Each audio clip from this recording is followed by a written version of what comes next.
ये आपको proper visible होगा।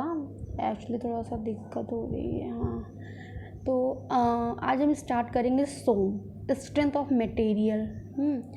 वैसे तो इसमें कई सारे चैप्टर्स हैं, बट फर्स्ट जो है वो इंट्रोडक्शन है। पूरा मतलब थियोरेटिकल पोर्शन है, तो थ्योरी में तो हर किसी को बोरियत होती है, लेकिन पढ़ना तो पड़ेगा ही ना।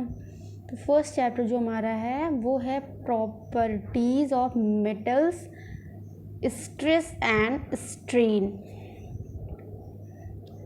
तो सबसे पहले हम जानते हैं स्ट्रेस क्या होता है।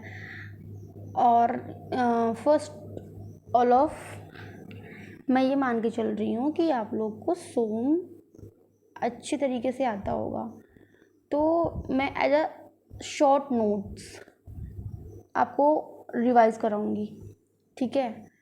तो हम स्टार्ट करते हैं। स्ट्रेस क्या होता है? फोर्स अपॉन में area.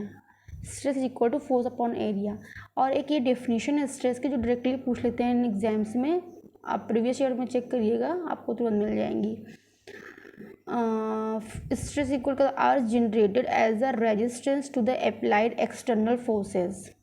Okay, then next type of stress, first nominal stress, second actual और ट्रू स्ट्रेस। ओके, तो एक एक करके हम डिफाइन कर लेते हैं, या फिर फॉर्मूला हमारा क्या बन जाएगा कि नॉमिनल जो स्ट्रेस है वो इज इक्वल टू जाएगा लोड अपॉन का ओरिजिनल एरिया।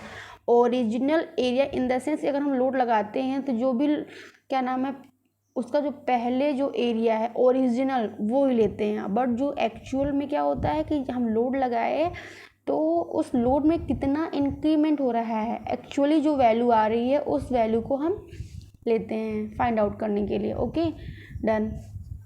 नेक्स्ट पॉइंट क्या है कि जो शेयर स्ट्रेस एक पॉइंट है, क्योंकि एग्जाम में ऐसे पूछते हैं इसको डायरेक्टली, इसलिए मैंने ये डेफिनेशन ऐसे टाइप में लिख दिया है।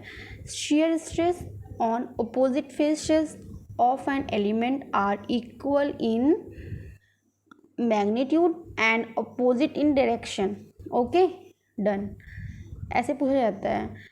फिर आता है stress under general loading conditions. इसके 4 से 5 पॉइंट्स हैं जो कि आपको एकदम रटना ही है, यानी आपको इसको मतलब कि ऑल टाइम के लिए हमेशा इसको आपको माइंड में रखना है, आया तुरंत टिक करना है कि जो स्ट्रेस होता है हमारा वो एक वेक्टर नहीं है, एक होता है ना स्केलर एंड वेक्टर।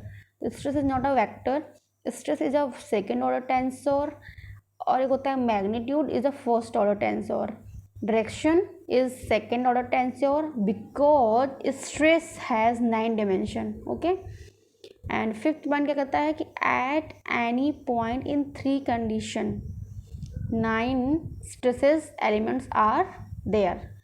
तो उसमें कौन कौन से होते हैं? 9, 3 नॉर्मल स्ट्रेस होते हैं कंपोनेंट और 6 जो होते हैं शेयर स्ट्रेस कंपोनेंट होते हैं, ठीक है।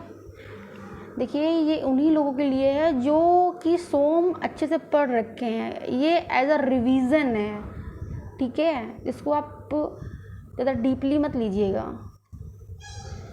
फिर है 6 पॉइंट, बट इन 2D, वो 3D के लिए था, ये 2D के लिए है कि 4 stresses element but only 3 stresses component are required to define condition of stress at a point. Okay, then next is design of members. अगर हम किसी मेंबर को डिज़ाइन करने जाते हैं तो जो अलाउबल स्ट्रेस होती हैं उसको हम, जो हमारा यील्ड स्ट्रेस होता है उसके डिवाइड कर देते हैं फैक्टर ऑफ सेफ्टी से, और जो फैक्टर ऑफ सेफ्टी होती है उसको नियर अबाउट हम 1 ले लेते हैं, ठीक है। अब आता है हमारा कि हम डक्टाइल के केस में क्या करते हैं, ब्रिटेल। तो for ductile material factor of safety applied on yield stress. Yield stress पे हम प्रोवाइड करते हैं, कई बार इसको क्वेश्चन एग्जाम में पूछा गया है। फॉर ब्रिटल मटेरियल के लिए अल्टीमेट स्ट्रेस पे। तो 2 पॉइंट आपको एकदम कंटेस्ट कर लेना है कि डक्टाइल के लिए हमारा यील्ड पे और ब्रिटल के लिए अल्टीमेट स्ट्रेस पे फैक्टर ऑफ सेफ्टी प्रोवाइड करते हैं। एंड लास्ट पॉइंट इज हमारा क्या है इसका कि स्ट्रेन क्या होता है तुम्हारा, एक डेफिनेशन इसकी डेफिनेशन क्या होती है कि चेंज इन डायमेंशन अपॉन में original dimension, like change in length upon में ओरिजिनल लेंथ। ये हमारा क्या होता है? स्ट्रेन होता है, ठीक है ना, स्ट्रेन होता है, ठीक। ऐसे कर लो स्ट्रेन, ओके। और इसकी कोई भी डायमेंशन नहीं होती है, ये डायमेंशन लेस होता है क्वांटिटी। और इसको मेजर किस डिवाइस से करते हैं, इसको भी मैंने शायद आईएएस में कई बार पूछा गया है। इसको मेजर करते हैं एक्सटेंसोमीटर से। सो स्ट्रेन को हम मेजर कर सकते हैं एक्सटेंसोमीटर से, बट इसकी कोई क्वांटिटी नहीं होती है, ये डायमेंशन लेस होता है। तो आज के लिए यहीं तक। अगर आपको वीडियो पसंद आया हो तो प्लीज़ लाइक करें, एंड कोई क्वेरी हो तो आप उसको कमेंट बॉक्स में ज़रूर बताएं।